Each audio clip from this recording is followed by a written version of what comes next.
Yeah, we played to win at the end. I went for two because I believe it's the only way you learn to win is you play to win.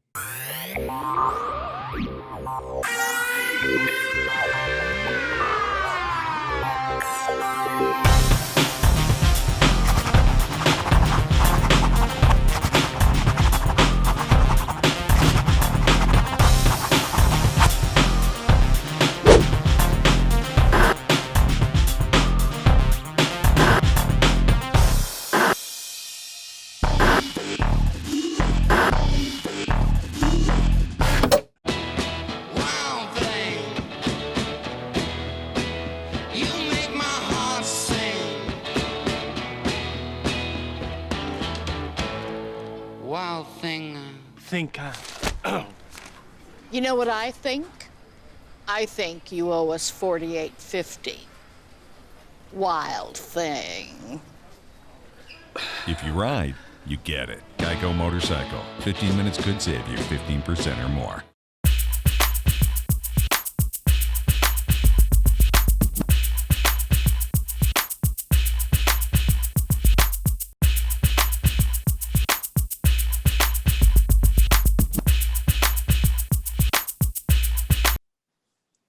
Welcome to Tony McGee's Pro Football Plus. There's a lot of controversy right now. A lot of people say, why did they not go for the point? Why didn't they just tie it up? The coach said, I'm teaching these young boys how to win. And I think to me, that's very important. A lot of it didn't turn out the way you thought it would. But then I bring in somebody that was a quarterback on this team. He was drafted back in 2005, #1 draft choice. He would have made a decision. So what do? We bring on the top quarterback from back in that time. Welcome to the show, Jason Campbell. What's up, man? Appreciate it, Tony. Hey, I'm just glad to be here, man. Thanks for the opportunity to come on and spend some time with you and everybody else. It's always a joy. Yeah, well, what was Gary Clark like when you came to the team? I mean, tell me what he was. Hey, all I know, Gary probably about 40-some years old when I got drafted. I just remember meeting him at a bar. And, Gary was cool, though. He's just talking about the old times and talking about how he used to run down the field and, score touchdowns on post routes and go routes. And, I told him, I said, hey, it'd been a pleasure to throw to him. So, he's still living back in the day. He still got his hat on today as everybody would see. We'll grant him his credit. I give credit. So did you feel like you were throwing to a legend, right? You felt like you was a little boy and seeing him playing, and then you were throwing to him? Right, you know what I'm saying? Right when he was playing, I was probably about 7 years old. So,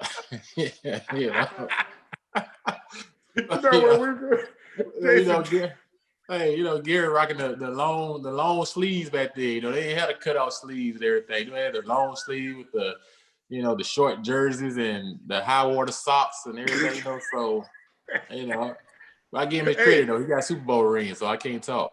So you came after he got rid of Jerry Carroll. Yeah. And I saw he was bald as a chocolate malt.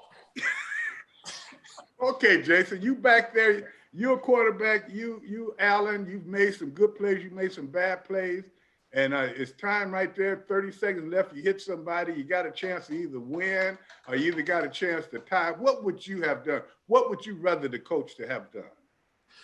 Well, most guys, you always want to play for the opportunity to go in that overtime even-handed. The reason I say that is because it's anybody's ball game at that standpoint. I feel like the defense have been doing a pretty good job of stopping them in the second half. Kendall Fuller getting that turnover in the end zone. I feel like their offense was kind of sputtering. So I feel like if Washington, since they scored the last touchdown, if you do get the extra point, you go into overtime, you riding with the momentum. And I feel like you can take the game at that standpoint. But, you also see it from coach standpoint, coach saying, hey, I want these guys to know that they call me the riverboat gambler for a reason. I take chances and I'm going for the win. So I think he's trying to send a message to his guys, understanding like, hey, this may not be the year for us to get where we want to get, but I want to send a message that, hey, I'm not giving up. I'm going for it all right now. So, there's two mixed messages. I know fans kind of see it differently and 50-50, but like I said, I would like to see it go into overtime just because the momentum factor you're riding on because you scored the last touchdown and they kind of sputtered before that. Let's bring in the rest of the crew. We got Milton, we got Michael, we got Gary, and we got Donna. We got a lot of opinions out there. Look, they biting at the bit. But Gary, man, you got rid of Jerry Carroll before he came, man. Talk to me. First of all, I've never had to have a Jerry curl to start with. My hair was just short, but my hair is just naturally curly at the end of the day. And you know what? I would have went for it. I mean, I don't blame the coach for going for it. I mean, at the end of the day, if you can't get in from that distance, then there's a problem to start with. I mean, it truly is. And he showed confidence in his team. And quite honestly, they had a chance to get in. You know, maybe I probably would have ran in. I think he had a chance to run in and score, but he took a chance and didn't work out too well. But at least they took the opportunity to go for it. Now, Michael, you're on the other end of the spectrum. You feel like that they should have wouldn't. Now, you wanted to tie with the Giants, so you could have kissed like kissing your sister. You didn't mind that. You didn't mind that they were the worst team, and you trying to build character. You just felt like it was the wrong call. Well, I'll tell you what. If you're going to do that, you have a timeout left. Take the timeout. Talk about your possibilities. Work it through your offensive coordinator, maybe your defensive coordinator before you make that decision. Don't just make it with a timeout left. At least call a decent play. When is this team ever going to run the ball first and pass second? You know, the Turner tree was built on 3 Super Bowls and a team that ran behind Emmitt Smith. You should have run the ball.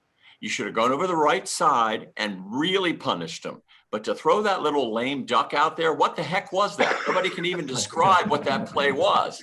Not only that, he may be Riverboat Ron, but he was a submarine on Sunday. And I'll tell you what, don't get vicious, Mike. You do at the end of the season when you are totally out of it. You lost to the worst team in football. I agree with Jason. They were punishing the Giants. The Giants' 2 receivers were out.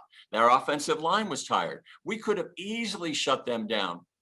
They could have easily shut them down in 3 plays, punted the ball. We would have had it. We would have walked in for the score. If you want to set an example, see how your team can play in overtime and win a game. That was a horrible. Horrible.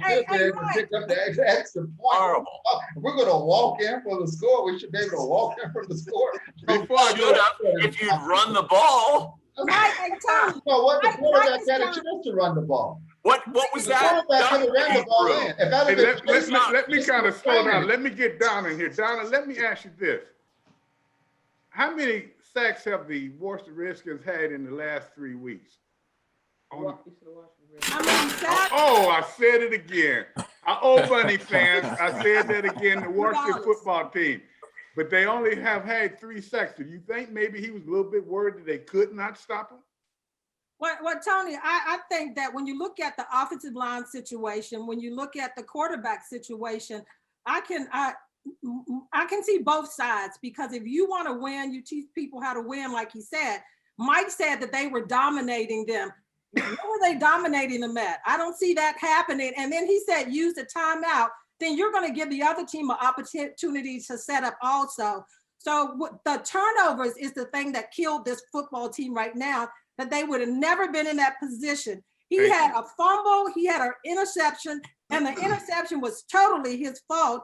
And as Rivera said, that he has to learn how to get rid of the ball. But let me go to the tape and let you hear what he said about the quarterback situation. I thought Kyle's day was good, with the exception of the 2 takeaways. He's got to do a little bit better with the ball. And the interception, he misread the coverage. Initially it looked like they were in man, and they ended up in zone. So he got fooled on that a little bit. Got to give them credit for what they did in terms of disguising. Thought, and then the fumble. Hey, the guy's trying to escape and make a play. He's got to protect the ball a little bit better. But I thought he had a very productive day. He moved us when we had to get moved. He threw touchdown passes when we needed scores. And unfortunately, we came out on the short end. And you know what, Tony? Let me pour a little wisdom on this conversation here. Wait. That means does that mean that the other people were wrong, or they didn't know what they were talking about? Talk to me. Sometimes you can be speaking from an emotional high. You know what I'm saying, Donna? Sometimes the emotion can get us carried away. So just on a side note, when he said he was going for it, I was going, yeah, all right. Then when he went for it and missed it, I'm going, man, what are you doing? I was like Mike then. Well, let me just say this.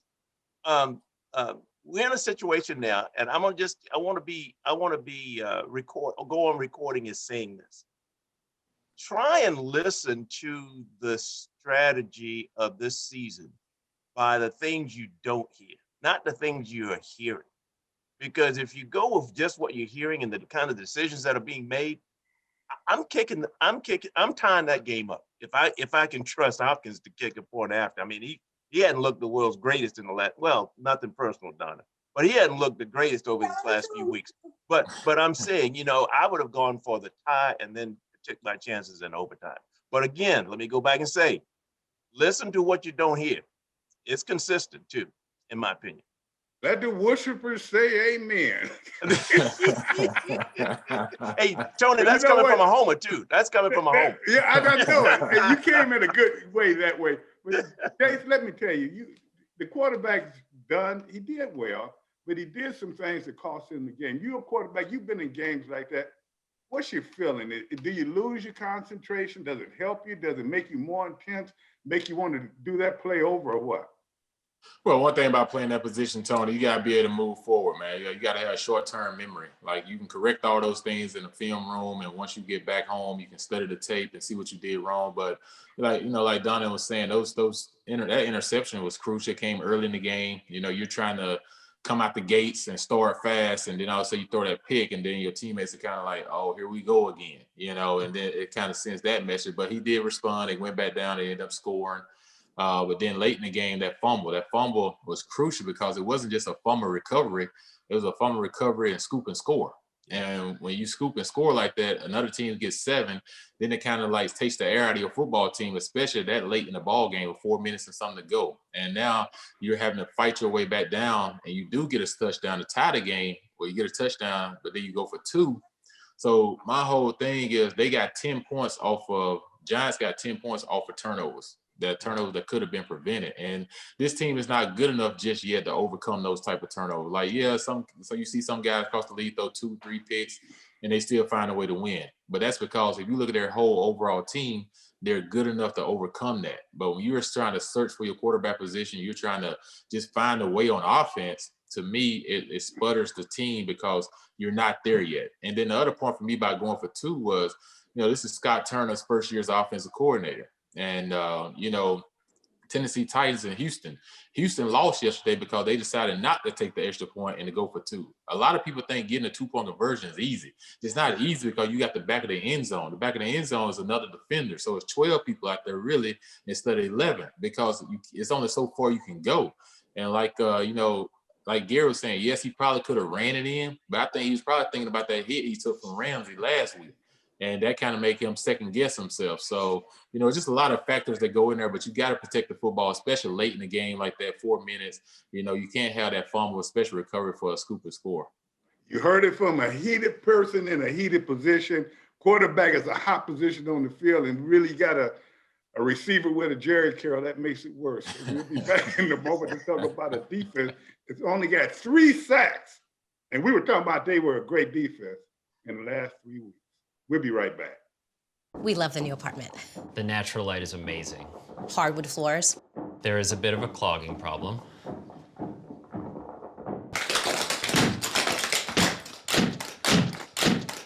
At least Geico makes it easy to bundle our renters and car insurance. Yeah, helping us save even more.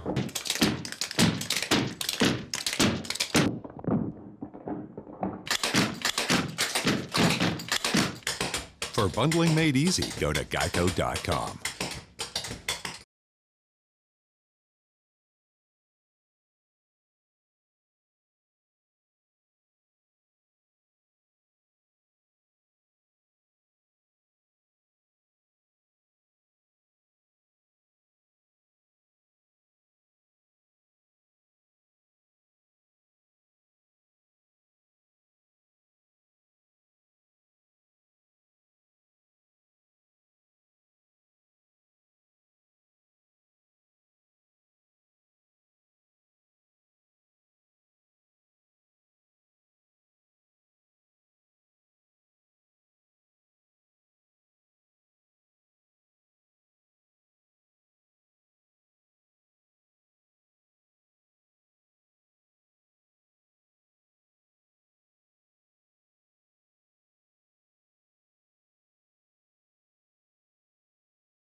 it's the division isn't very good right now.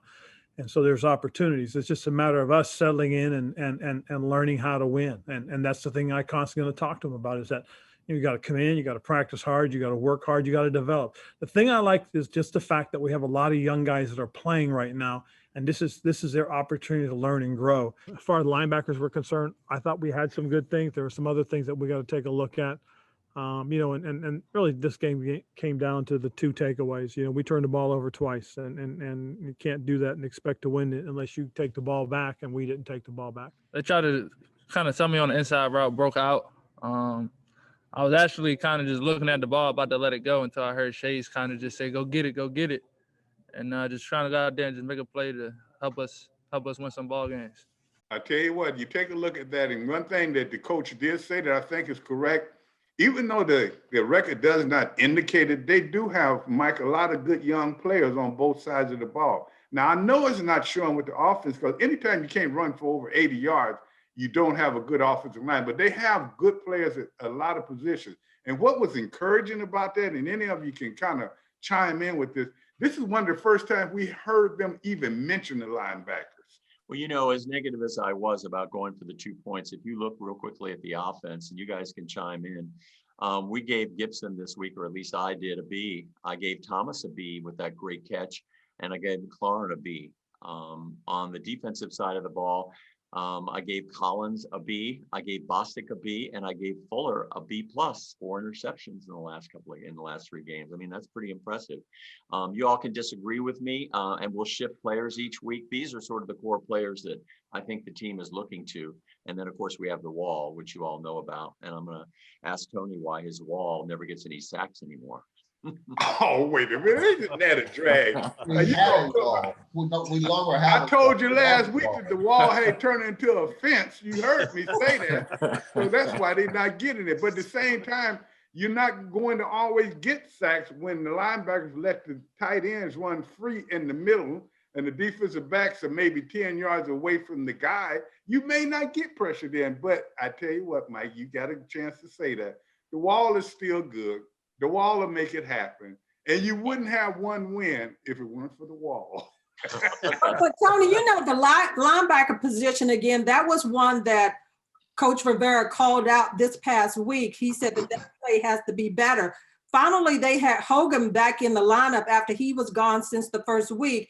And that's probably why you saw some difference in that linebacker crew, but they still have to play better because they, to me, haven't lived up to their potential. And that's some of the problem in the secondary. Fuller has really played well. Mike gave him a B. Mike always giving high scores when it should be B+. Fuller definitely is a high score because he's been making plays each game, but other people have to step up. The line, Tony, what's going on? I don't see the fire on the defense that when you look at the nastiness, the aggressiveness, and the fire right there. Do you see that on the defense as a whole? Well, sometimes the defense will get like that when you have a situation, whereas you're playing a team that you're supposed to take out very easily, and then it becomes a hard game. You've had 2 games prior to that where you haven't gotten to the quarterback when people were saying you could be one of the best defensive lines in the game. And last but not least, you're young. It's going to happen. So what they have to do is develop not just the defensive line, they have to schematically get the whole defense together. And that's why I always mention the linebackers, because it's very important. Now I go to you, Gary, and Jace, I'll go to you guys. When y'all look at these defensive backs, I don't want any names, but tell me some tendencies you may see that the other teams see and the reason that they're getting beat sometimes the way they're getting beat. Do you see them playing too much zone, or should they play more man to man, or what do you guys think? If it's zone, you're not really getting beat because it's zone. Mm-hmm. You can't really blame it on one person or the other because there's always going to be holes in zone. If it's man to man coverage, then it's man to man. Then you can lay blame all day long because it's man to man coverage. At the end of the day, maybe they don't know how to cheat that well yet. Because they're young, they don't know how to cheat, because every defensive back cheat. But the ones that are really, really good, they get away with it. They don't see it. They don't detect it. There's a way that you're going to grab me, you're going to hold me, you're going to make sure I get off my stride. You're going to do something that allows me to not run my perfect route anymore. And it's cheating, but the great ones, Darryl, Dion, I mean, they know how to get away with it at the end of the day. And from my standpoint, but if it's As a quarterback, Jace, do you look for that cheek too, Jace? Do you look for that little bit?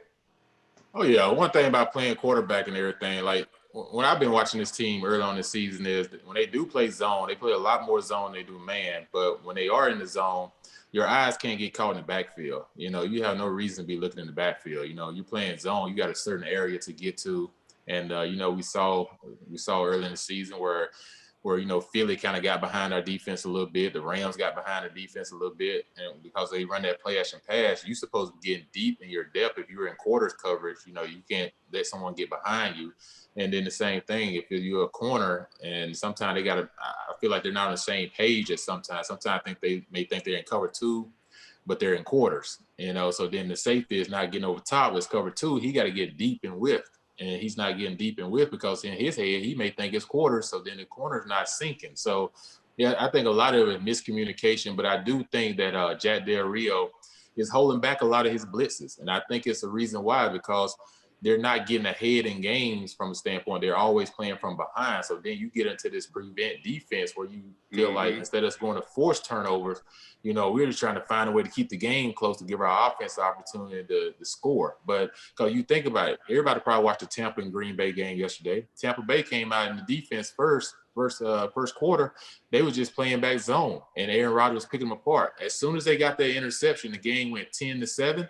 Everything changed. After that, you saw fire zone blitz after fire zone blitz, and guys get into the area and get their hands on balls. And they started bringing pressure. Instead of bringing 4, they was bringing 6. And you can do that when you feel like the game is close enough that you can take those chances. And right now, that defense hadn't had that opportunity. Now, that's a great insight on that. And you hit it just exactly right. So now, Donna and Milt, what I got to ask y'all, and Gary mentioned that defensive backs, when they see something, they may cheat a little bit and try to pick up on the play. Is that what Mike is doing with our picks? I believe so, Tony. I got to go back on my phone and kind of like reach back to look week by week what went on. But Tony, a quick question also, the big plays that this defense is giving up each week. I mean, Jones, the quarterback, had a 49-yard run, and then they gave up another one for a touchdown. What's going on with the big plays that they start slow a little bit still in the first half, but it's the big plays that each week they give up for scores and big games. You know, in the back of their mind, you know, people, and I'm going to let you answer that too, Milton. In the back of their mind, people have been asking, and the question that we asked on this show no longer than last week was, are they in shape? Can they play a whole game? Maybe they're holding back to try to have something at the end. You say they start slow. Okay, sometimes they start slow, sometimes they start fast, but I don't know what it is because they have the talent, but then maybe the other teams have figured out some of their points, and then they lost one of their better players too. Milt, you had something to say about that. Well, I was just saying to Donna's point, especially the one yesterday, it looked like the safety was late getting over. If there was supposed to be some, I think they may have been in cover 2 at that time, but it just looked like the safety was late getting over to over the top to try to help defend that. So, you know, this defense is still learning themselves. They're still trying to gel. I agree with Jason on that. We don't see a lot of blitzing coming on right now, which we thought we would given Coach Del Rio's history. But right now, I think we're just too vulnerable back in the DB in the backfield there to be able to exploit some of those areas. So we're still learning. That's from a homer. I'm still learning. Give this team a chance to come together. Watch how we're playing in January.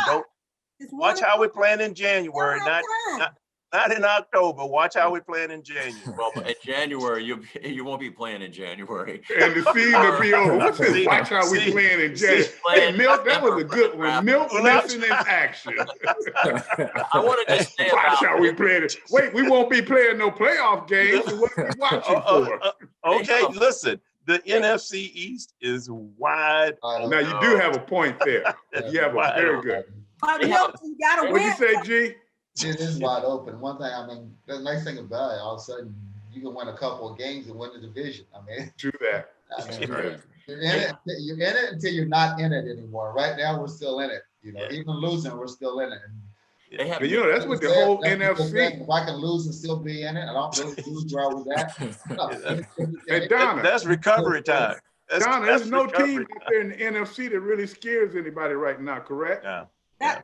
Correct, but I think that if you look at Dallas, they score points, Tony. They can't stop anybody, but they can put points on the board. That's what scares me about the Washington football team is their offense does not generate enough points to even be in games. I mean, the Giants games, yes, but once these teams that can score start putting the points up, I don't think that they can keep up if they don't get the offense together. You look at the offensive line, Tony. Charles was the one that came in, a rookie. He was in for 2 plays, got hurt, and they really like what they see in him. But if they don't get the running game together to make them two-dimensional, people can figure them out on the defensive side of the ball. Breaking news, Detroit had more rushing yards than Washington once again on Sunday. And Adrian Peterson was part of that. Matter of fact, he had as many as Washington had by himself. We'll take a break on that. And you said you didn't need him here. We'll be back in a moment. Oh, we love our new home. Neighborhood's great. Amazing school district. The HOA has been very involved. These shrubs aren't board approved. You need to break down your cardboard. Thank you. Violation. Violation. I see you've met Cynthia. At least Geico makes bundling our home and car insurance easy. And does help us save a bunch of money. 2 inches over regulation. Thanks, Cynthia. For bundling made easy, go to geico.com.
Tony, we are here on the couch with some brothers that I know you know.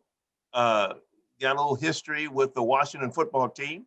We got Monty Coleman, linebacker, and Fred. Let's see, Fred. What was your last name, Fred? Big play. Big play. and the one man I always wondered how the football. He never found the football. The football always found him. So the king of turnovers, Fred Stokes. Brother, thank you for being here. I'm excited being on the couch with you here, catching up on some old times. Tell us how you're doing. Tell us what you're doing, and give me some stuff, man. People want to know. Inquiring minds want to know. Tell me what's going on. Who you on first? Well, anyway, you all know how to do that. You told me he was your hero. You let your hero go first. Coltrane, go ahead. All right. Milton, it's good to see you and Tony, and glad to be on your show today. What I'm doing now, we're in Arkansas. We moved to Arkansas back in 2001. The Lord called us into the ministry, my wife and family, and we're here in Pine Bluff, Arkansas, my hometown. And we're working with our church, PBFA, Pine Bluff First Assembly, and I'm also the executive director of a nonprofit after-school tutoring program. Yeah, we're helping some of the students that's having some difficult times, not just during this period, even before the virus hit. But we're helping these students matriculate through high school and trying to find placement for them in colleges. Excellent. But I'm doing well, and miss the Washington area, the metropolitan area, of course, and miss you guys. Miss you, Fred, man. Fred, holler at us. What have you been doing, man? Bring us up to speed. Well, Monty, missed you too, man. I am now living in Orlando, Florida with my wife. We moved here in 2008 after a Category 4 tornado destroyed our home in Georgia. And I say destroyed our forever home. And of course, we all know here on this call that there's nothing forever except for God himself. Amen. And so, but I had built my forever home and gonna retire. We had almost 100 acres of land and had horses and big old pond and just, just loving life, man. Homeschooling our kids, traveling, speaking, the whole nine. And then 2008, God called me here to Orlando with Tim Johnson, who's pastoring. Tim said that, God called him to plant a church in Orlando. And, through some prayers and the whole 9 yards. And of course, after the tornado destroyed our home, while we were here in Orlando, mind you, that Mother's Day weekend, 2008, wow. My wife and I just kind of realized that God was just giving us a strong signal that we need to be here in Orlando. So we've been here ever since.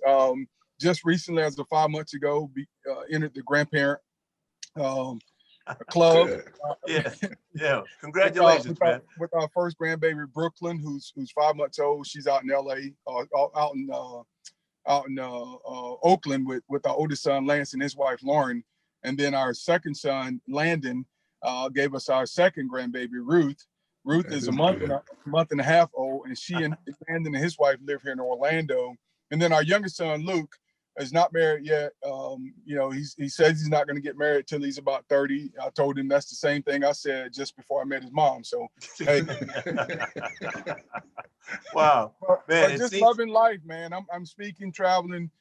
We could talk more about what I'm doing in terms of ministry stuff, and still got Fresh Stoked sausage, but let's loving life and is following the Lord. Well, good, man. We will touch base on that. Let me do this because this is what actually pays the bills. We want to know about what were some things that stuck out for you all when you played for Coach Gibbs, and what I like to say, the winning seasons. I can actually attach myself to those, and it was around people like you all. What were some things, even one word or phrases or things that you went through that you see that distinguish you all as champions that you were? You know what, Milton? I think one word would be committed. You think about the players like the John Riggins, the Joe Theismanns, the Joe Washingtons, and Art Monks, and Charles Manns, and Darryl Greens. And I mean, I can go on and on with the name Fred Stokes, and all of these guys were committed to what we were trying to do, and that was to win. Not many things would stay in place, stand in the way, I should say, to keep us from winning. Then, if I can use those words, back then, pretty much everybody stayed in the area year round. During the off season, people didn't go back to their hometowns. I didn't move back to Arkansas for the between seasons. We stayed there in the Northern Virginia area, and that gave us the ability to come in and work out together. So it built a camaraderie of friendship and family. Fred could attest to this, how many times we got together and had cookouts at certain people's homes. And it was truly a family atmosphere amongst all of us. Yeah, there's that word, family. We were successful. Yeah, that's what it felt like, man. You're right. Even down to what role I played, it was like family there. Yeah, absolutely. And so that was a good word, and I'm glad you didn't go home to Arkansas in between seasons. I may not have ever learned how to bass fish if you'd done that. So I have that in my repertoire. Can I interrupt you? Yes, sir. You didn't pass your final exams. You still don't know how to bass fish. You were working on it, but you haven't made it there yet. I know how to bass point, and I can point. You got to catch a fish to learn how to bass fish. Oh man, Fred, tell me, what was it, man? What was it that you think set us apart in that season, man? In those seasons of winning. I'm sorry, man. When a brother thinks he's the ride. Yeah, thank you for letting me teach me how to. No, brother, you didn't pass the final test. Fred, I still have the pebble in my hand. He ain't taking the pebble out. Hey, that's the way I get treated, man. I'm used to that. I'm used to that. Milt, just tell him you took the class. You can't tell him. Yes, sir. What were some things that stuck out for you, man? You know, coming through those times. You know what, man? I always talk about, and I wasn't even thinking about the one word, but since Monty mentioned it, you know, probably the one word I can think about is character. Maybe two, character and integrity.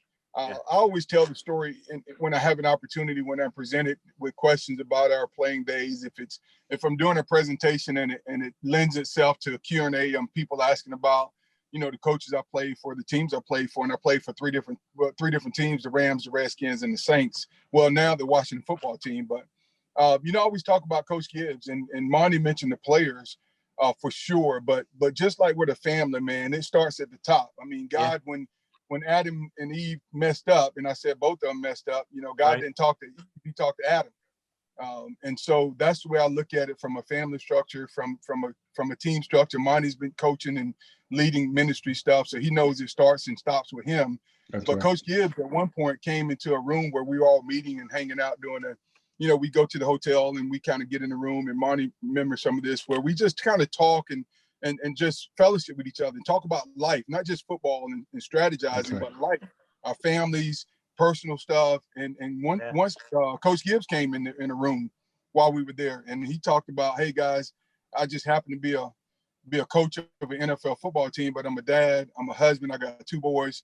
And that right there was strong for me, man, because it wasn't just him talking about it and saying, do as I do, do as I say.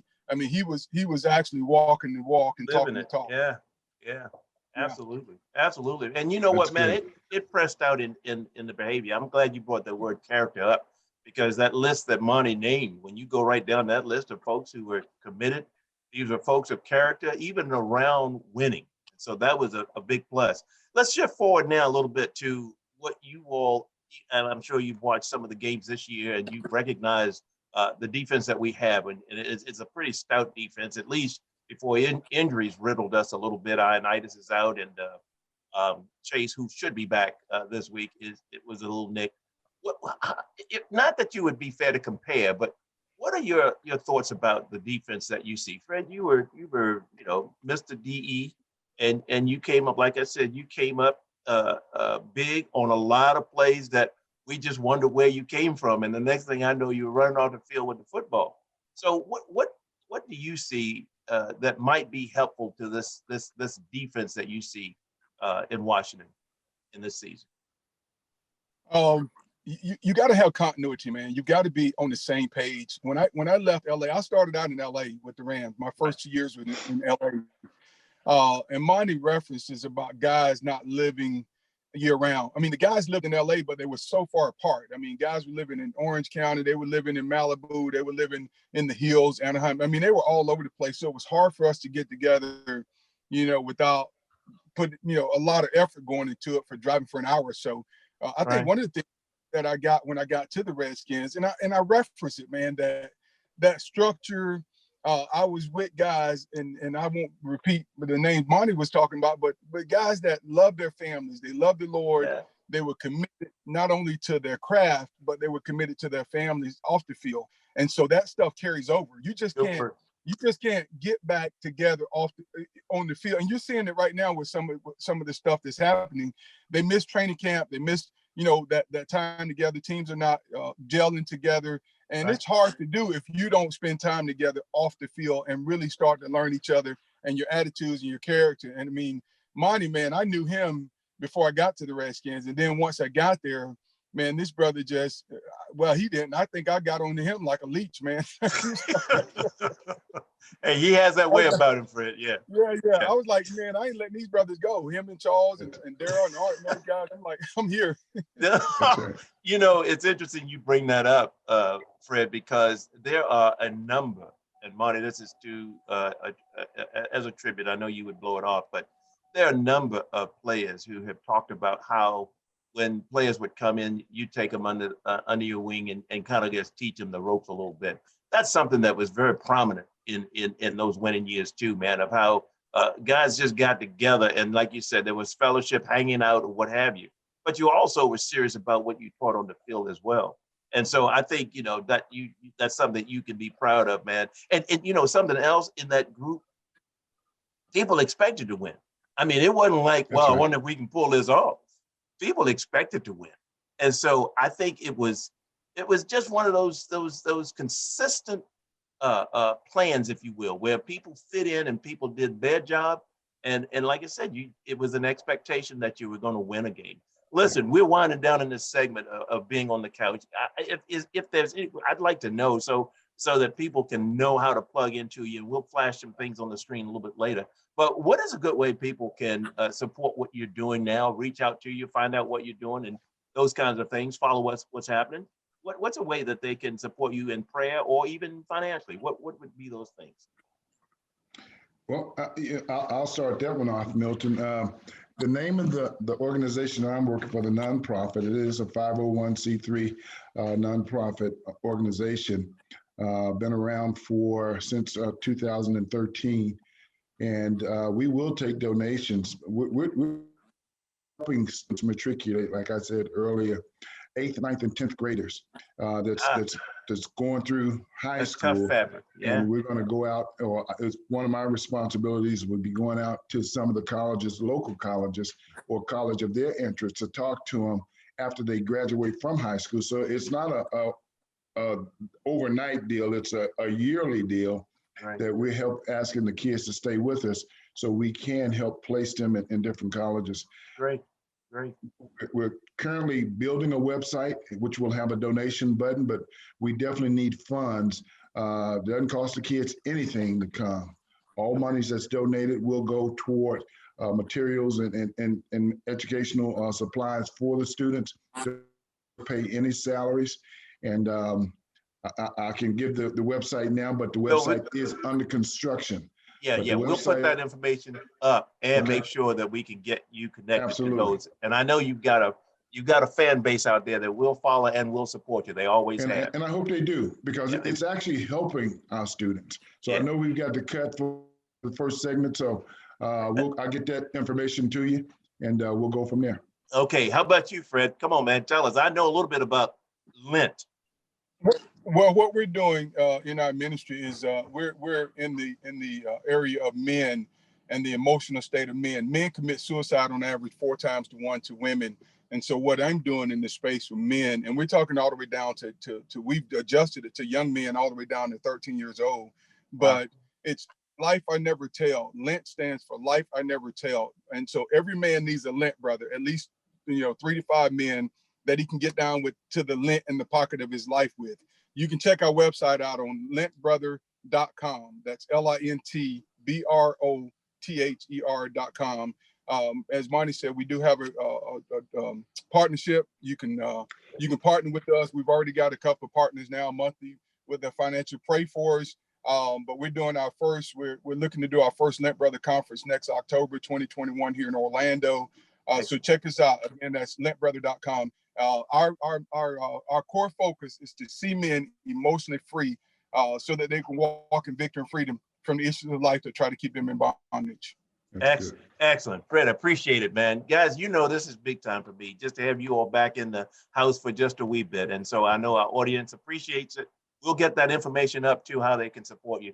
Thank you for being here, man. Love you both. Let's stay connected now. We will. All right, take care. See you later, man. We love our new home. There's so much space. We have a guest room now. But we have ants. You're slouching again, Ted. Expired. Expired. Expired. Thanks, Aunt Bonnie. It's a lot of house. I hope you can keep it clean. At least Geico makes bundling our home and car insurance easy. Which helps us save a lot of money. Oh, Teddy, did you get my friend request? I'll have to check.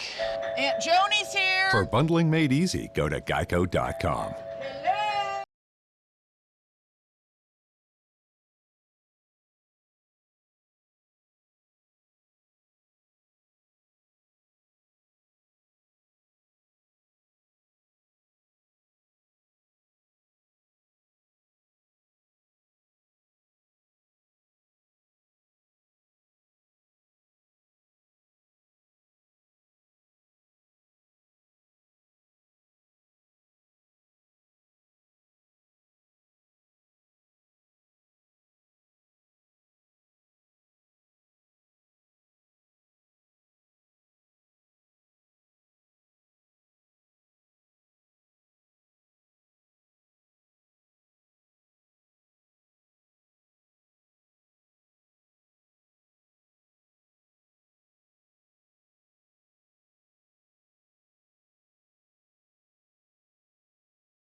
But I'm just here, and I want to thank my fellow brothers because you didn't have to come back. I want to thank us for being tight. We've had our arguments. Me and Guillermo got into it a couple of weeks ago. When we leave here tonight, I'm jumping on him again. But Ryan Hill, all these guys, and you know what? The thing about it is no fake, it's love. But we also feel your love. And we want you to tell everyone in this town, because we walk down the street and people say, hey, we're glad to have you back. That makes us feel good. And Guillermo, you said something important. I thank Eden for what he did, because he made us grow up. He treated us very bad. He punished us for something we never got an opportunity to do. I don't know if you know the story, but even now to this day, it's individuals that don't know the true story. So during this course of the week, if you want to come up to me anytime, I will tell you the story. Any of us will. But I want to thank all of you, all my brothers, and my wife.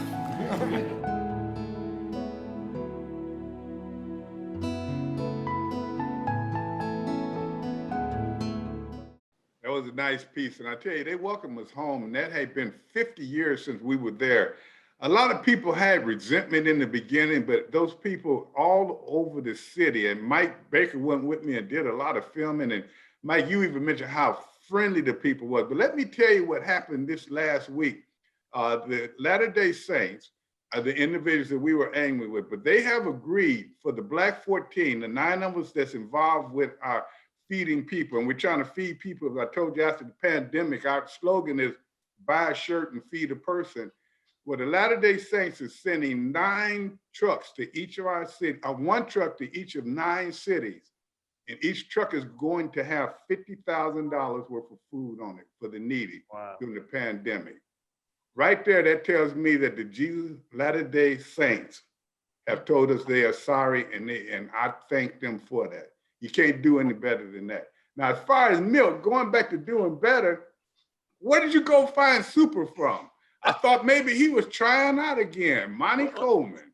Tony, winners always surface. It was just good to be on with those brothers, man. It's been a while. So Monty Coleman and Fred Stokes, they enjoyed doing it. We had a good time with it.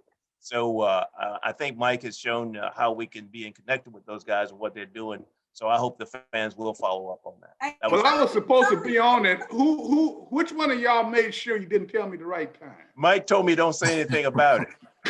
Hey, Tony, you know how they found Monty with the crystal ball, Dionne Warwick? I'm not going to touch that. Let's get back around the league. We got a few minutes, guys, and talk to me about this. And do you think that this season is like this because of the pandemic, but more injuries, more missed plays, not a lot of solid play anywhere, the quarterback position, anything. No one team, no one person, look like everybody is off. Do you guys think that's because of what we all are living right now? Tony, I think so. I thought you made a good point during the break there, is that there's really not a team right now that's just, unbeatable. And so I think because we missed training camp, got some of the teams have new coaches such as us. So I think it's for anybody right now that can come to it. I mean, there are some front runners. You can't dismiss Seattle. You can't dismiss Kansas City. You disagree, Donna. Why you disagree? Donna always disagrees. It does. Front runners out there, the Seattles, the Kansas Cities. I know y'all think that they lost one game, but look at their win percentage. Pittsburgh is right in there. I mean, it's about 10 teams to me that is solid playing right now. I mean, get off of it, Milton. You're looking at the Washington football team too much. Let's go look at the other teams that's winning a little bit more. Hey, Washington. Donna, you're right. They're into winners. Count them out. Donna, you're right though. You got a point though. When Donna just said, Milton, I'm gonna have to go with her. I know you got. Here we go. You buckling, Jason. Wait a minute, Jason, you've been doing good, man. Don't go there. Hey, I'm gonna have to get my towel and get some of that grease off your forehead there, Milton. But I'm gonna try to tell you though.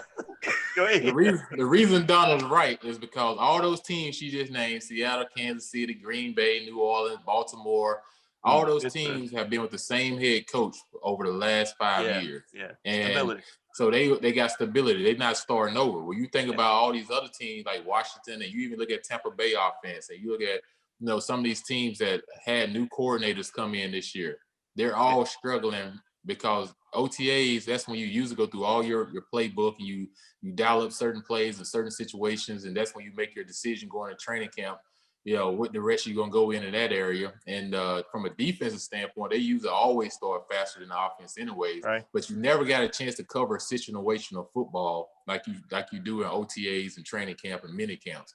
But these other teams, they already know what their coaches are thinking because they have that continuity and that stability. And these nuanced teams, they got a ways to go. So when you lose that summer in that training camp, you're playing catch up already, even though the season had started. So your first 4 games was preseason, where their first 4 games was we already in regular season mode. Good point. Mike, we got about a minute. Take us out with your thoughts on that. You haven't been able to say anything since you changed the score and everything and went with Jason's pick, so we'll give you a moment. Yeah, there is a disclaimer. Jason did give me a little help on the picks because I've never finished last, and so I go to winners to get my picks.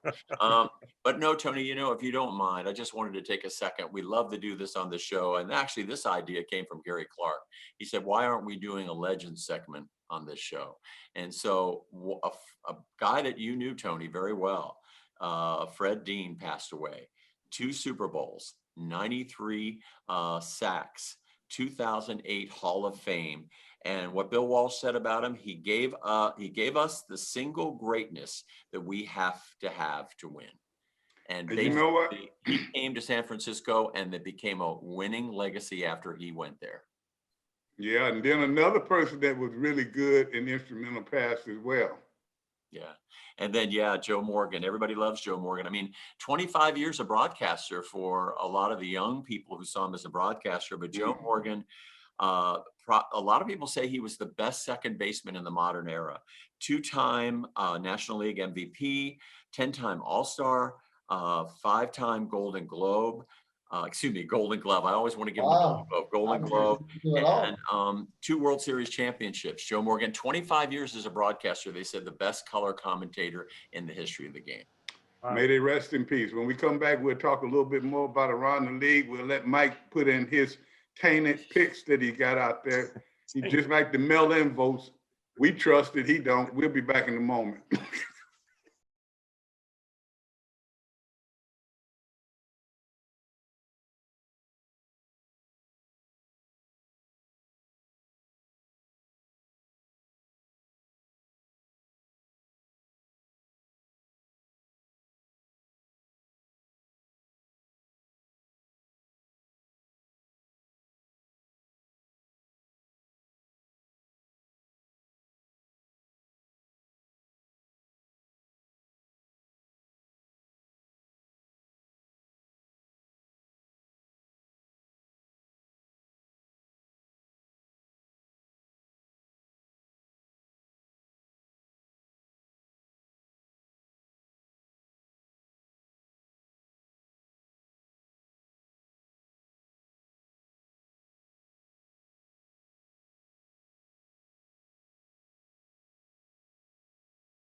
Welcome back to the show. And as you know, going out, we were doing a lot of talking, but we weren't talking about who the Washington football team will play next. The Cowboys. It used to be a time when this game happened, you go out there and slap anything with a gun on. But right now, all we doing is hiding in the bushes. Tell me about it, guys. Jason, the one thing that they talk about, their first string quarterback got hurt, but they go to Cincinnati and bring in a guy that can get it done. Yeah, they brought in a guy, Andy Dalton. I think Dalton is still a starter in this league. You think about it, he went to a couple of Pro Bowls. His first 5 years, he averaged 10 wins or more a season. He's been to the playoffs, even though they hadn't been able to win a playoff game in Cincinnati. He's been there. And so he's already a winner. He knows what it takes. So, they had a great insurance plan, when they went and got this guy. And, I know Andy. I know him personally. And Andy, he's smart. He knows the game. And like you said, when he came in last week against the Giants, he took those opportunities because he could see the one-on-one matchups, because that's what he's a 9-year veteran in the league. And, for them, it's fortunate enough to have that insurance plan because not everybody have that. So, people need to stay aware, because I think with Andy, what they're going to do a little bit more, though, is run the ball with Zeke a little more. And who wants to hit Zeke 30 times a game coming downhill? You know, that's just a tough thing. And then they're going to utilize play action pass with Andy, and they still going to throw the ball around to those three receivers. They have a three-headed monster. You know, Gary know you have three-headed monster receivers. You know what that does to opposing defenses. So, you know, it's going to be a tough challenge for Washington coming up this week. You know, which one are you going to try to stop, the run game, or are you going to let the receivers get off? You got to make a decision.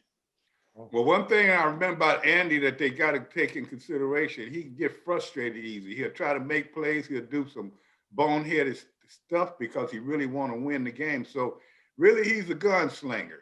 So they got to get pressure on him. And as you said, they got to stop that running game, G. But, G, they talking about their receivers. Are their receivers really that good? Yeah, well, they are. I mean, going into the season, they were talking about them being a receiving core where all three of them got over 1,000 yards in receiving. So I don't know how their stats are because I don't follow the Cowboys like that. But at the beginning of the season, that's just a very select group. And they were talking about those three guys getting into that, possibly having a fourth guy to get to that as well. So they're supposed to be really, really good. So time will tell. Donna, their defense been giving up a lot of points, throwing a lot of yards.